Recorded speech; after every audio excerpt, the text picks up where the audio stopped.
1946-ত মহম্মদ আলী জিন্নাই ঘোষণা কৰিলে direct action day. তেওঁক পাকিস্তান লাগে। ডাইৰেক্ট একশ্যন ডে মানে সাম্প্ৰদায়িক সংঘৰ্ষৰ সৃষ্টি কৰিলে। কলকাতা নোৱাখালীত তেজৰ নৈ বৈ গ'ল। গান্ধীজী কঁপি উঠিল।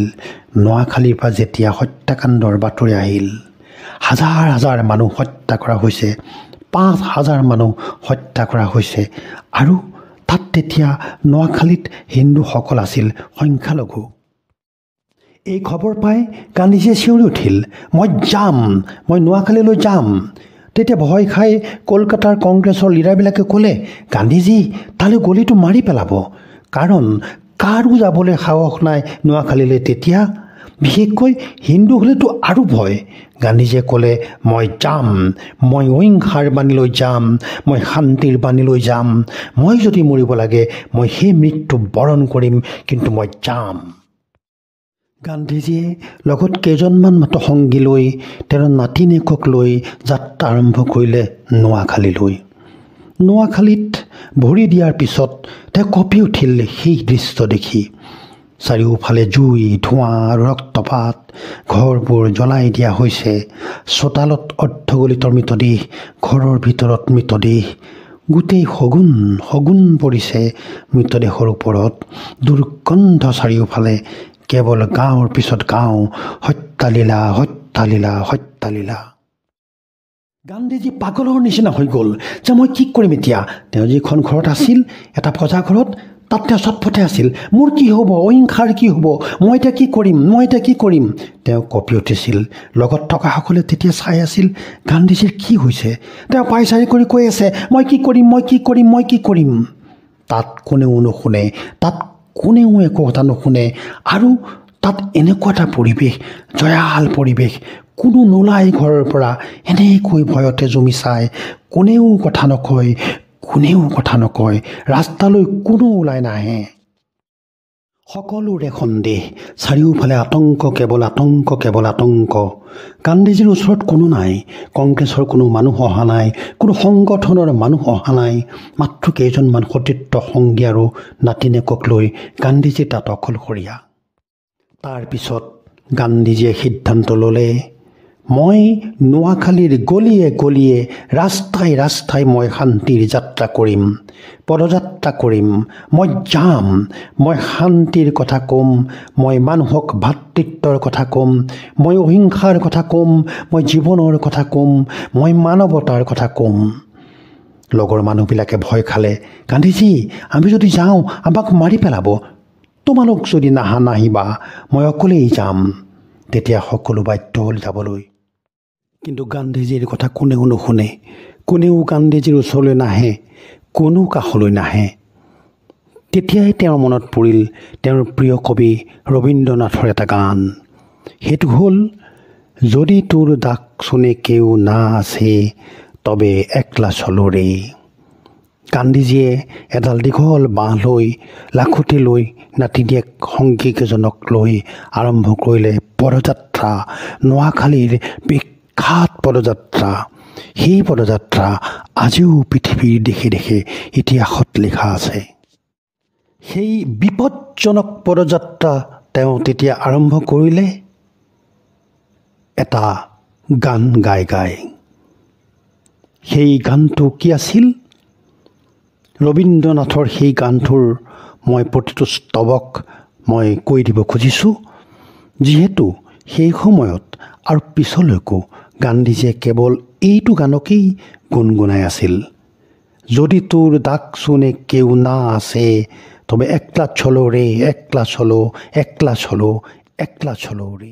তুমি কাৰোবাক মাতিছা তোমাৰ লগত যাবলৈ, মাত দিছা, তোমাৰ মাত নুশুনে, তোমাৰ মাতত সঁহাৰি নিদিয়ে, তোমাৰ কাষলৈ কোনো নাহে, তুমি ৰৈ নাযাবা, তুমি গৈ থাকিবা, অকলেই গৈ থাকিবা, একলা চলো, একলা চলো, একলা চলো ৰে। আৰু সেই গানটো মই আপোনালোকক এইখিনিতে অকণমান শুনাই দিব খুজিছোঁ। যদি তোর ডাক শুনে কেউ না আসে, তবে একলা চলো রে। যদি তোর ডাক শুনে কেউ না আসে, তবে একলা চলো রে। একলা চলো একলা চলো একলা চলো একলা চলো রে। যদি কেউ কথা না কয়, ওরে ওরে ও অভাগা। যদি কেউ কথা না কয়, সবাই থাকে মুখ ফিরিয়া, সবাই করে ভয়। তবে পরাণ খুলে তোর মুখ ফুটে, তোর মনের কথা একলা বলো রে। কোনেও যদি তোমাক সঁহাৰি নিদিয়ে, সকলোৱে ভয় কৰে, মুখখন সিফালে ঘূৰাই দিয়ে। কোনেও মনৰ কথা নকয় ভয়তে, কোনেও মাত নেমাতে, সকলো নীৰৱ, কোনেও কথা নকয়, ভয়াৰ্ত পৰিৱেশ। তেতিয়া তুমি তোমাৰ মনৰ কথাবোৰ প্ৰাণ খুলি কৈ যাবা।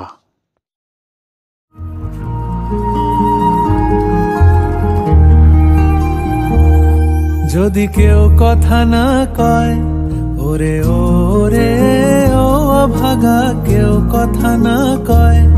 যদি সবাই থাকে মুখ ফিরায়ে, সবাই করে ভয়। যদি সবাই থাকে মুখ ফিরায়ে, সবাই করে ভয়। তবে পরাণ খুলে ও তুই মুখ ফুটে তোর মনের কথা একলা বলো রে। এই গান গাই গাই যেতিয়া গান্ধীজীয়ে যাত্ৰা আৰম্ভ কৰিলে, তেতিয়া মানুহবিলাকে কোনোবাই খিৰিকী খুলি চাইছে, কোনোবাই দুৱাৰ খুলি চাইছে। এইজন মানুহে এইটো কি কৰি আছে, কি গান গাই গাই আহি আছে এই ভয়ংকৰ পৰিস্থিতিৰ মাজত। এজন দুজনকৈ ৰাস্তালৈ মানুহ ওলাই আহিছে। এইজন মানুহ কি কৰিছে, কি গাইছে। ৰাস্তাত যেতিয়া মানুহ গোট খাইছে, লগে লগে গান্ধীজীয়ে কয়, হিংসা নকৰিবা, হিন্দু মুছলমান ভাই ভাই। আমি মানুহ, আমি ঈশ্বৰৰ সন্তান, একেজন আল্লাৰ সন্তান।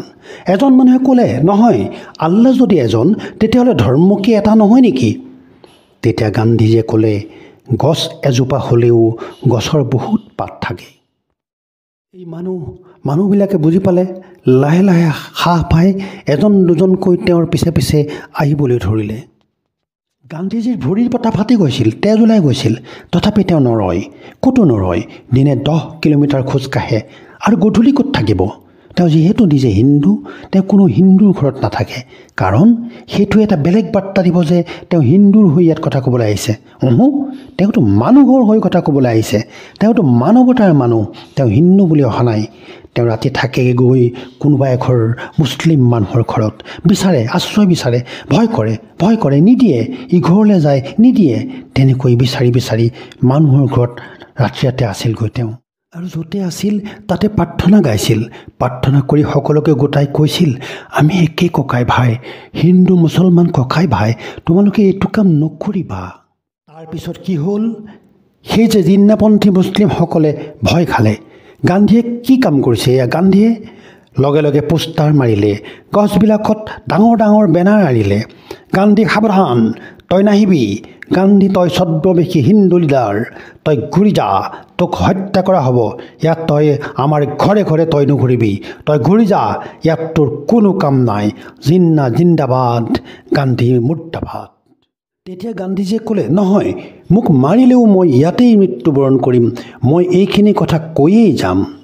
আকৌ তেওঁ আৰম্ভ কৰিলে, যদি তোৰ দাগ চুনে কেউ না আছে, তবে একলা চলো ৰে। এনেকৈ গৈ থাকি পিছদিনা এটা দিনত তেওঁ ৰাতিপুৱা দেখিলে যে তেওঁ গোটেই ৰাস্তাটোত পায়খানা কৰি থৈছে। তাতে গান্ধীজী যাব নোৱাৰে, গান্ধীজীৰ পদযাত্ৰা যাতে বন্ধ হৈ যায়, তাৰ কাৰণে গোটেই ৰাস্তাত ৰাতিৰ ভিতৰতে পায়খানা কৰি পৃষ্ঠা পেলাই থৈছে। গান্ধীজীয়ে তেতিয়া গছৰ পাত লৈ নিজ হাতেৰে সেই পায়খানাবিলাক বিষ্ঠা চাফা কৰি কৰি আগবাঢ়ি গ'ল। পিছে পিছে সংগীকেইজন আহিল, তেওঁ সেই গানটো গাই গ'ল, যদি তোৰ দাগ চুনে কেউ না আছে, তবে একলা চলো ৰে। এইবিলাক দেখি মানুহবোৰৰ অন্তৰ কঁপি উঠিল। এইজন কি মানুহ, কি সাংঘাতিক শক্তি, কি সাংঘাতিক দৃঢ়তা, কি সাংঘাতিক সাহস। মানুহ বাঢ়ি আহিল তেওঁৰ পিছফালে বাঢ়ি আহিল আৰু প্ৰত্যেক দিনাই প্ৰাৰ্থনা হ'ল।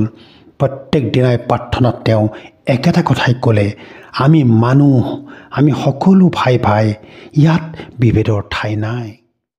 তাৰ পিছতো তেওঁৰ বিৰোধিতা কৰাসকল ৰৈ নাথাকিল। এদিন যেতিয়া গৈ আছে, ঠিক খোজকাঢ়ি গৈ আছে পদযাত্ৰা কৰি। তেনেকুৱাতে এজন লোকে আহি গান্ধীক বেয়া পায়, যিহেতু জিন্নাৰ সমৰ্থক। গান্ধীৰ গালত থুৱাই দিলে ইয়াতে। গান্ধীজীৰ গালত যেতিয়া থুৱাই দিলে, তেতিয়া গান্ধীজীয়ে থুখিনি এনেকৈ হাতেৰে মোহাৰিলে। মোহাৰি মানুহজনৰ চকুলৈ এবাৰ চালে। তাৰপিছত আকৌ তললৈ মূৰ কৰি তেওঁ গানটো গাবলৈ আৰম্ভ কৰিলে। যদি তোৰ ডাক শুনে কেউ না আছে, তবে একলা চলো ৰে। তেওঁ নৰলে। 7 সপ্তাহ তেওঁ গলিয়ে গলিয়ে খোজ কাঢ়িলে। নোয়াখালীৰ পৰিস্থিতি লাহে লাহে শান্ত হ'ল। সেইজনেই আছিল গান্ধী, যাৰ নোয়াখালীৰ সেই পদযাত্ৰা এই পৃথিৱীত থাকি গ'ল এজন মহাত্মাৰ পদধ্বনি হৈ। সাহস, সততা, সৰলতা, দৃঢ়তা আৰু কৰুণাৰ এক বিৰল দৃষ্টান্ত হৈ।